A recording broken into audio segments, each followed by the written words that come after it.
Elevate your English, mastering teacher assessment techniques. Hello, language lovers. Welcome to our English learning series, Elevate Your English. Today we are diving into an exciting aspect of vocabulary learning, teacher assessment techniques. If you are a teacher wanting to measure your students' progress or a learner wanting to understand how your English vocabulary growth is evaluated, then this video is perfect for you.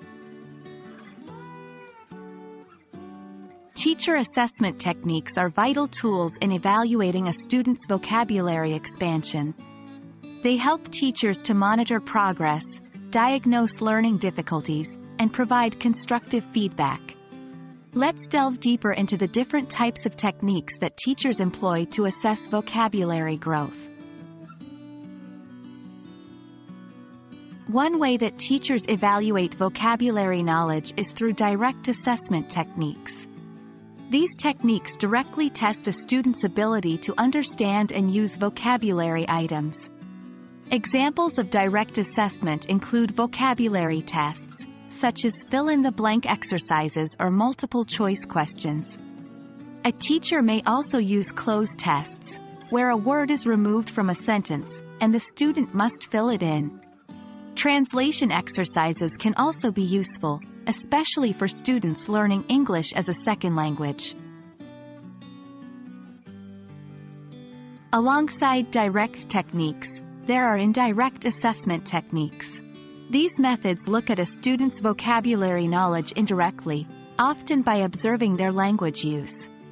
Teachers may evaluate students' written work, looking for evidence of new vocabulary usage. Similarly, oral presentations or discussions can demonstrate a student's vocabulary expansion. Teachers might also use reading comprehension tasks, where understanding the text depends on knowing the vocabulary. Another important aspect of teacher assessment techniques is the distinction between formative and summative assessments. Formative assessment happens during the learning process and helps to monitor students' progress and adjust teaching methods accordingly. Think of it as a check-in on how the learning is going. On the other hand, summative assessment comes at the end of a learning unit or course.